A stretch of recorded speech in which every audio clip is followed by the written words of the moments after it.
എല്ലാവർക്കും എൻ്റെ നമസ്കാരം. നമ്മളിപ്പോൾ പറയാൻ പോകുന്നത് നൃഗ മഹാരാജാവിന് കൊടുത്ത മോക്ഷം എങ്ങനെയാണെന്ന്. ഒരിക്കൽ സാമ്പനും അദ്ദേഹത്തിൻ്റെ കൂട്ടുകാരും കൂടെ വെറുതെ വിനോദയാത്രയ്ക്ക് പോയി. വിനോദയാത്രയല്ല, വിനോദത്തിന് വേണ്ടി ഇങ്ങനെ എല്ലാ സ്ഥലത്തും വനത്തിലും ഇങ്ങനെയൊക്കെ ചുറ്റി നദികളിലൊക്കെ ചുറ്റി തിരിയാൻ വേണ്ടി ഇങ്ങനെ നടന്നു പോയിരുന്നു. ആരാ ഈ സാമ്പൻ? ശ്രീകൃഷ്ണൻ്റെ പുത്രൻ സാമ്പൻ, ജാമ്പവതിയിൽ പറഞ്ഞ പുത്രൻ. ആരാണ് ജാമ്പവതി? നമുക്കറിയാലോ,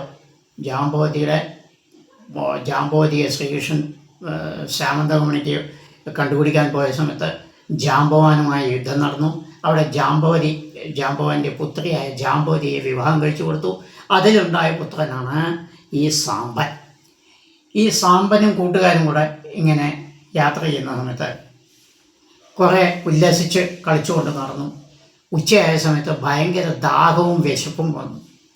അപ്പോൾ ദാഹം തീർക്കാൻ വേണ്ടി ഇങ്ങനെ നാല് ഭാഗത്തും കുറച്ച് ദൂരമൊക്കെ നടന്നു പോയ സമയത്ത് ഒരു കിണറ് കണ്ടു. അപ്പോൾ ആ കിണറ്റിൽ നിന്ന് വെള്ളം കോരി കുടിക്കാം എന്നുള്ള ഉദ്ദേശത്തിൽ ഇവരെല്ലാവരും കൂടെ ആ കിണറ്റിൻ്റെ അടുത്ത് പോയി. കിണറ്റിൽ താഴത്ത് നോക്കിയ സമയത്ത് കിണറ്റിൽ വെള്ളമില്ല. നിർഭാഗ്യവശാൽ ഒരു തുള്ളി വെള്ളമില്ല. മാത്രമല്ല, അതിൻ്റെ അകത്ത് ഒരു ഓന്ത് കടന്നിങ്ങനെ വട്ടത്തിരുന്നു.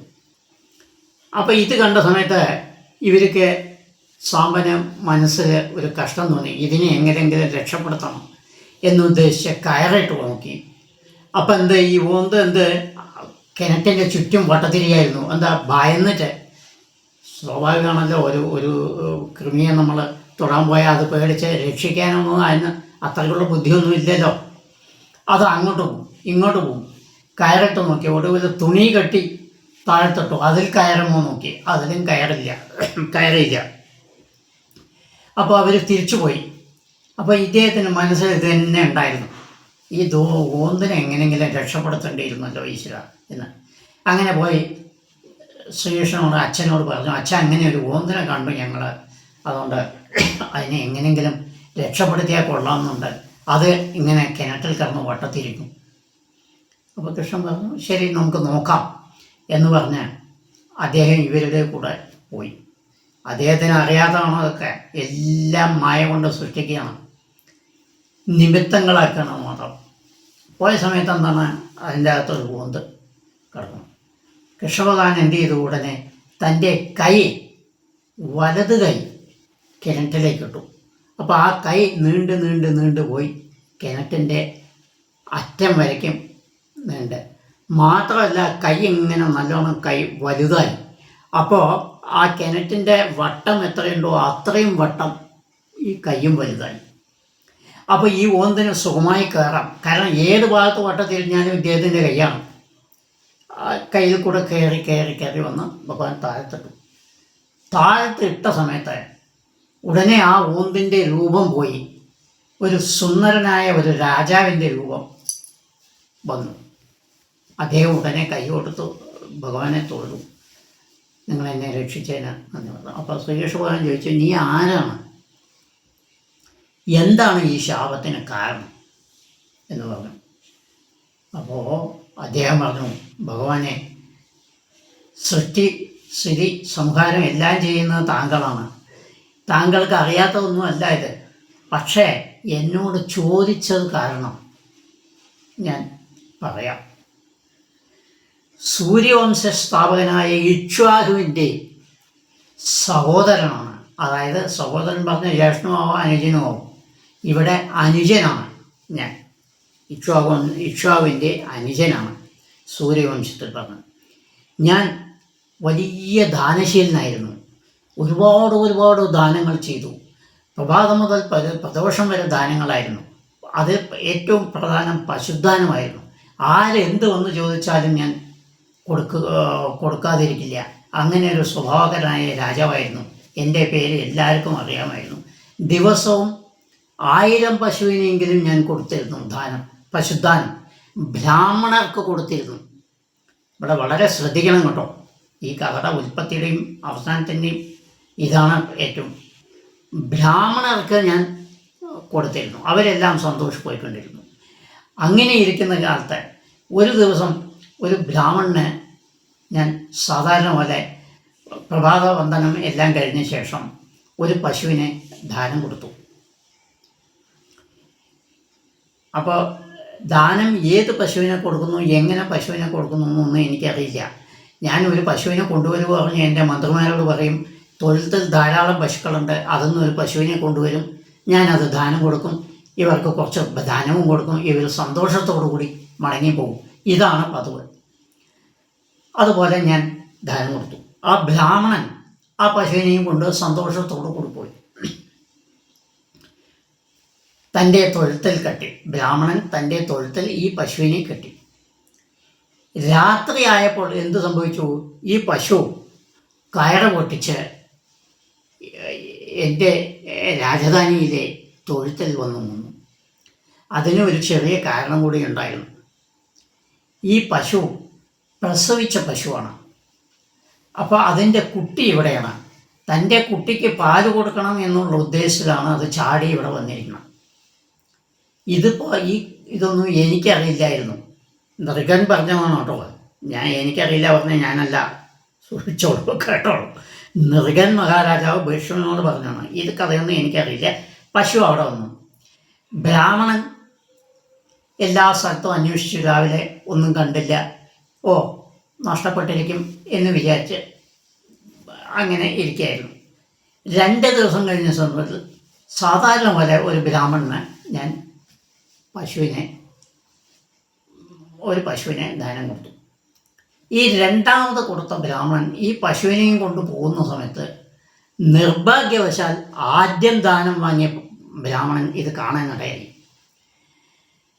അപ്പോൾ അയാൾക്ക് ഈ രാജധാനിയിൽ വന്ന കഥയൊന്നും അറിയില്ല. അദ്ദേഹം എന്ത് പറഞ്ഞു? ബ്രാഹ്മണർക്ക് യോജിക്കാത്തതാണ് മോഷണം. ഈ പശു എൻ്റെ തൊഴുത്തിൽ കെട്ടിയിരുന്നതാണ്. ഇന്നലെ മുതൽക്ക് അതിനെ കാണാനില്ല. ഇപ്പോൾ നീയാണ് ഇതിനെ മോഷ്ടിച്ചതെന്ന് എനിക്ക് മനസ്സിലായി. അതുകൊണ്ട് ബ്രാഹ്മണർക്ക് ഇത് മോഷണം നന്നല്ല. ഇത് കേട്ട ഉടനെ ഇദ്ദേഹത്തിന് കോപം വന്നു. രണ്ടാമത്തുള്ള അദ്ദേഹം പറഞ്ഞു, ഞാൻ മോഷ്ടിച്ചതല്ല ഇത്, എനിക്ക് നൃഗമഹാരാജാവ് എനിക്ക് ദാനമായി തന്നതാണ് എന്ന് പറഞ്ഞു. അങ്ങനെ രണ്ടുപേരും കൂടെ ഒടുവിൽ രാജധാനിയിലെത്തി ഈ സംഭവങ്ങളൊക്കെ പറഞ്ഞു കൊടുത്തു. രാജാവ് മന്ത്രിയെ വിളിച്ച് ചോദിച്ചു. മന്ത്രി പറഞ്ഞു, ഞാൻ ഇന്നമാതിരി ഒരു പശുവിനെ എടുത്തുകൊണ്ട് വന്നു, ഈ പശുവായിരുന്നു, എനിക്കും അറിയില്ല, എന്തോ ആവട്ടെ. അതിനുശേഷം അപ്പോൾ ഈ 2 പേർക്കും ഇദ്ദേഹം സമാധാനം വന്നു. നിങ്ങൾക്ക് ഇഷ്ടമുള്ളത്ര ധനം തരാം, എന്ത് വേണമെങ്കിൽ തരാം. അപ്പോൾ ആദ്യത്തെ ബ്രാഹ്മണൻ പറഞ്ഞു, നിങ്ങളൊരു രാജാവിന് യോജിച്ചല്ല ചെയ്തത്, അതുകൊണ്ട് എനിക്ക് ഇനി ആവശ്യമില്ല എന്ന് പറഞ്ഞ് അയാൾ പോയി. രണ്ടാമത്തെ ബ്രാഹ്മണൻ എന്ത് പറഞ്ഞു? താങ്കൾ ഇത് ഏറ്റവും വലിയ തെറ്റാണ് ചെയ്തത്, എന്നെ അപമാനിച്ചു, എനിക്ക് ദാനമല്ല തന്ന് എന്നെ അപമാനിച്ചു, എന്നെ അയാൾ മറ്റേ ബ്രാഹ്മണൻ വിപ്രൻ ഇങ്ങനെയൊക്കെ പറഞ്ഞു. അതുകൊണ്ട് ഞാൻ നിങ്ങളെ ശപിക്കുന്നില്ല, പക്ഷേ നിങ്ങൾ തെറ്റുകാരനാണ് എന്ന് പറഞ്ഞു പോയി. അതിനുശേഷം ഞാൻ ധാരാളം സൽക്കർമ്മങ്ങൾ ചെയ്തു, പ്രായശ്ചിത്തങ്ങൾ ചെയ്തു, ഒരുപാട് ചെയ്തു, പക്ഷെ ഒന്നും ഫലം കിട്ടിയില്ല. അപ്പോൾ യമധർമ്മ രാജാവ് ഒരു ദിവസം വന്ന് പറഞ്ഞു, നീ ഓന്തായി ഒരു കൂവത്തിൽ കിടക്കണം. ശ്രീകൃഷ്ണ ഭഗവാൻ വന്ന് ത്രേതായുഗത്തിൽ നിനക്ക് അനുഗ്രഹം നിന്ന് നിൻ്റെ ശാപമോക്ഷം നൽകും എന്ന് പറഞ്ഞു. അതുകൊണ്ടാണ് ഞാൻ ഇത്രയും കാലം ഇവിടെ കിടക്കുന്നത്, താങ്കൾ വന്ന് എന്നെ രക്ഷിച്ചതിന് നമസ്കാരം എന്നൊക്കെ പറഞ്ഞു. അപ്പോൾ ഇദ്ദേഹം ചോദിച്ചു, ആരോട്? യമധർമ്മനോട് ചോദിച്ചു, ഞാൻ അറിയാതെ ചെയ്ത ഏറ്റവും ചെറിയ ഒരു പാപമാണത്, ഈ പശുവിനെ മാറ്റിക്കൊടുത്തത് എനിക്കറിയില്ല, അവർക്കും അറിയില്ല, എനിക്കറിയില്ല, അങ്ങനെ സംഭവിച്ചു. അപ്പോൾ ഇങ്ങനെ ഇത്രയും ചെറിയ ഒരു കാര്യത്തിന് എനിക്ക് ഇത്ര വലിയ ശിക്ഷ എന്തിനു തരുന്നു എന്ന് ചോദിച്ചപ്പോൾ, വളരെ ശ്രദ്ധയോടുകൂടി കേൾക്കണം കേട്ടോ, ഇത് ജീവിതത്തിൽ പഠിക്കേണ്ട ഒരു കഥയാണ്. അദ്ദേഹം എന്ത് പറഞ്ഞറിയോ? താൻ പശുവിനെ മാറ്റിക്കൊടുത്തതിനുള്ള ശിക്ഷയല്ല ഇത്. സത്യത്തിൽ താങ്കൾ 3 അപരാധങ്ങൾ ചെയ്തു. ഒന്ന്, പശുവിനെ മാറ്റിക്കൊടുത്തു, പക്ഷെ അത് അറിയാതെ സംഭവിച്ചു പോയി.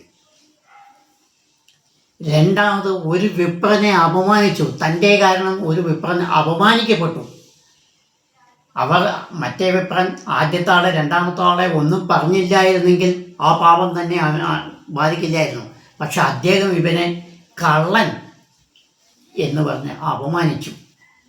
2, ഇതിനും എല്ലാം ഉപരിയായ ഏറ്റവും വലിയ അപരാധം താങ്കൾ ചെയ്തത് എന്താ വെച്ചാൽ, അർഹിക്കപ്പെടാത്തവർക്ക് ദാനം ചെയ്തു. ശ്രദ്ധിച്ചോളൂ, അപാത്രദാനം. ദാനത്തിന് പത്രദാനം, അപാത്രദാനം 2 എണ്ണമുണ്ട്. അർഹിക്കാത്തവർക്ക് ദാനം ചെയ്യാൻ പാടില്ല. എന്താ, ഈ ബ്രാഹ്മണർ അർഹിക്കുന്നില്ലേ എന്നൊരു ചോദ്യം വരും.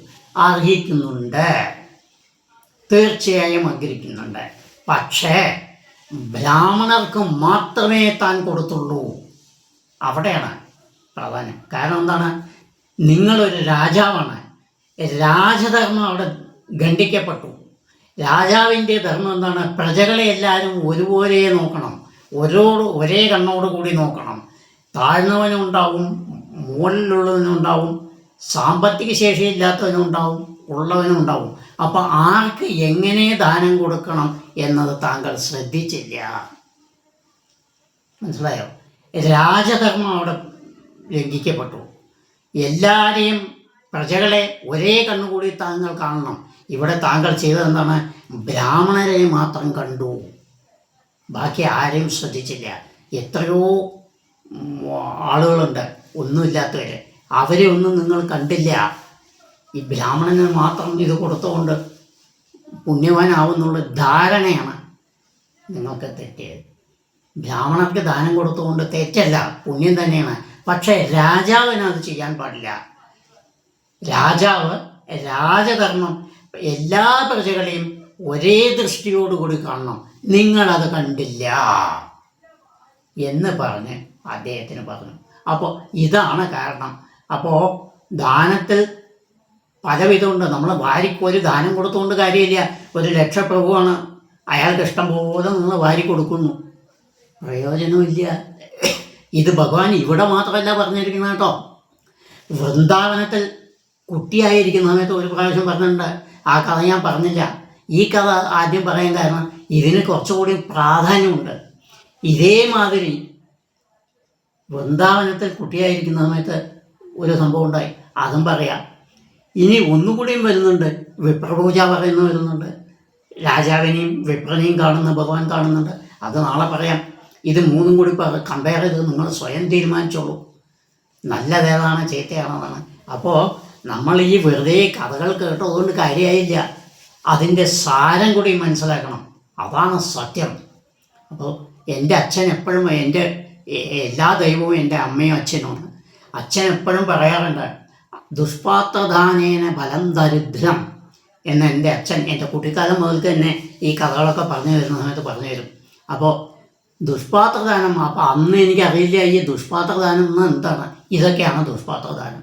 ദാനം കൊടുത്തുകൊണ്ട് കാര്യമായില്ല, അർഹിക്കുന്നവനായിരിക്കണം ഒന്ന്. ഇനി അഥവാ അർഹിക്കുന്നില്ലെങ്കിൽ കൂടെ നിങ്ങൾ മറ്റുള്ളവരെ അർഹിക്കുന്നവരെ കണ്ടുകൊണ്ട് ചെയ്യണം. ഇവർക്കും കൊടുക്കണം, അവർക്കും കൊടുക്കണം. അങ്ങനെ ചെയ്താലും ദാനമാണ്. 2 പേർക്കും കൊടുത്തു, ഉള്ളവനും കൊടുത്തു ഇല്ലാത്തവനും കൊടുത്തു എങ്കിൽ ദാനമാണ്. ഉള്ളവന് മാത്രം കൊടുത്തു ഇല്ലാത്തവന് കൊടുത്തില്ലെങ്കിൽ അത് ദാനമല്ല, ദുഷ്പാത്രദാനമാണ്. തീർച്ചയായിട്ടും ഭഗവാൻ 3-4 സ്ഥലങ്ങളിൽ ഇത് എടുത്ത് പറയുന്നുണ്ട്. വൃന്ദാവനത്തിൽ വെച്ച് ചെറുപ്പകാലത്ത്, ഇപ്പോൾ വിവാഹിതനായി കുട്ടികളൊക്കെ ആയ സമയത്താണ് പറയുന്നത്. അതിന് ശേഷവും ഒരു പ്രാവശ്യം കൂടി പറയുന്നുണ്ട്. ഇത് 3 ഞാൻ പറഞ്ഞുതരാം. നമസ്കാരം, നന്ദി. എല്ലാവരും ശ്രദ്ധിച്ചു കേട്ടാൽ വളരെ നന്ദി.